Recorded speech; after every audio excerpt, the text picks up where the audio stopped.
Fire decided battles long before steel did, and centuries before modern coatings, armies across Europe were quietly soaking their wooden tools and weapons in tar to make them tougher, deadlier, and almost impossible to destroy.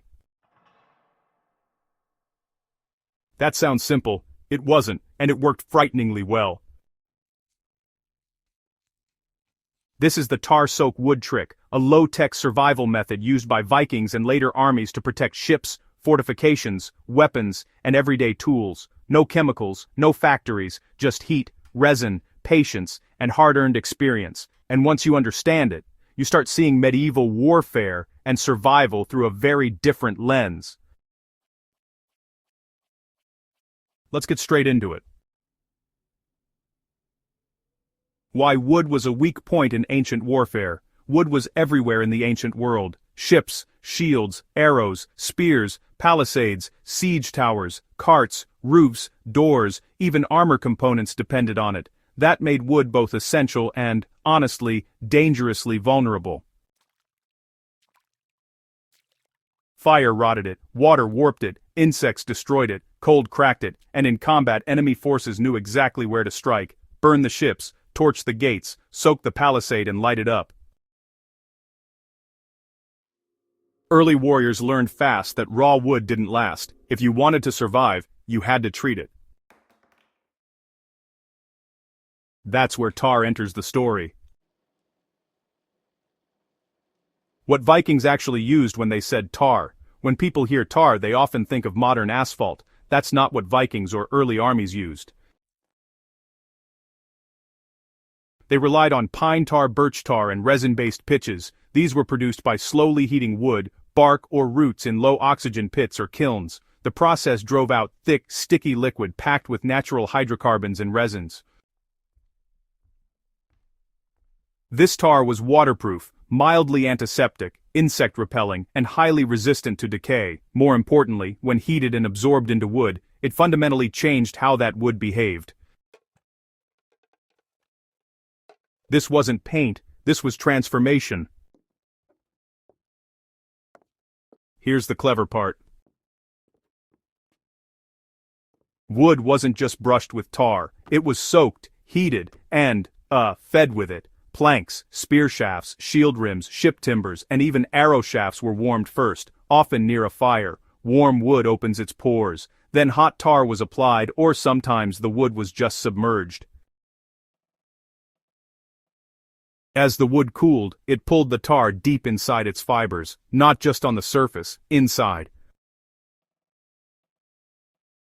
This did three critical things at once. It sealed out water, it starved fungi and insects, and it made the wood far more resistant to sudden heat and flame. Not fireproof, but, fire-resistant enough to change outcomes. The longship is the most famous example of tar-soaked wood in action.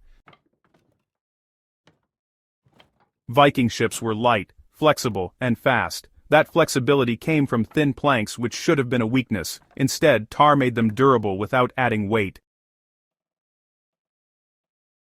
Tarred hulls resisted saltwater penetration. They slowed rot dramatically. They stayed flexible in cold seas, and when enemies tried to burn them at anchor, tar-soaked wood charred slowly instead of flashing into flames.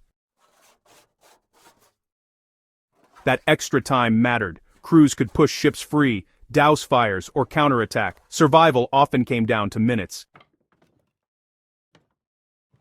Tar also reduced maintenance at sea. A ship that stayed watertight longer stayed operational longer. That's logistics. That's power. Now here's the part people miss. Tar wasn't just for ships. Spear shafts soaked in tar resisted splitting. Shields edged with tarred wood absorbed impacts better and lasted longer. Bows treated carefully with resin coatings were less sensitive to moisture swings that ruin tension. Even everyday tools benefited: axe handles, hoe shafts, cart beams.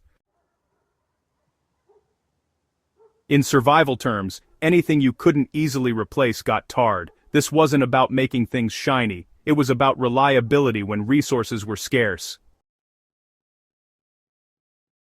There's an irony here that's worth slowing down for. Tar burns, So why use it when fire was such a threat? Because soaked wood behaves differently than dry wood coated with tar. When tar is absorbed deep into the fibers, it reduces oxygen penetration. That slows combustion. Instead of flaring up, the wood chars gradually. Flames don't spread as easily. Structural strength lasts longer under heat. This meant gates held longer. Palisades didn't collapse instantly. Ships didn't vanish in seconds. In warfare, slowing destruction is often just as valuable as stopping it. Medieval armies took notes. Vikings weren't alone in this. Medieval European armies, castle builders, and shipwrights all adopted similar methods. Tarred wooden bridges, resisted weather for much longer. Siege engines, instead of just falling apart, actually lasted through entire campaigns. Coastal defenses that were soaked in tar managed to endure salt spray and storms that would have just eaten untreated wood alive. Even into the early modern period, tar stayed absolutely essential. Naval stores like tar pitch and resin, these were actually strategic resources. Whole economies, really, formed around their production. That's not just a footnote, that's infrastructure. Now, here's the survival takeaway. Tar soak wood is a perfect example of pre-industrial problem solving. It doesn't rely on advanced tools, it relies on understanding materials. Wood rots because organisms eat it, tar poisons them, wood burns fast because air feeds it, tar fills the gaps, wood swells and cracks with moisture, tar seals it. That mindset is the real lesson. Could this still work today? Yes, with context. Pine tar and wood tar are still produced, traditional boat builders still use them. Outdoor survivalists still coat tool handles with natural resins and oils for durability. The key is moderation and heat control. Over-tarred wood becomes brittle or sticky. Poorly heated wood won't absorb properly. The process rewards patience, which is why it stuck.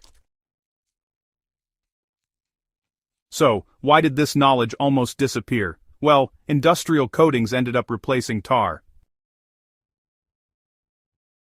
Synthetic sealants were, just faster and cleaner. The old methods became, obsolete. But, obsolete doesn't mean ineffective. It means forgotten. And, forgotten techniques are often the ones that actually work when modern systems fail. That's why this matters. The tar soak wood trick wasn't flashy, it didn't win wars by itself, but, honestly, it quietly extended the lifespan of tools, ships, weapons and defenses that people really depended on for survival. It bought time, and, it reduced failure. It made limited resources stretch further. That's the core of survival. Not heroics, not myths, practical, repeatable decisions that keep you alive. Here's the interesting part. Vikings didn't see this as clever, they saw it as necessary. Survival cultures don't romanticize techniques, they keep what works. Tar-soaked wood worked. And understanding why it worked gives us a clearer view of how people lived, fought, traveled, and endured long before modern technology showed up.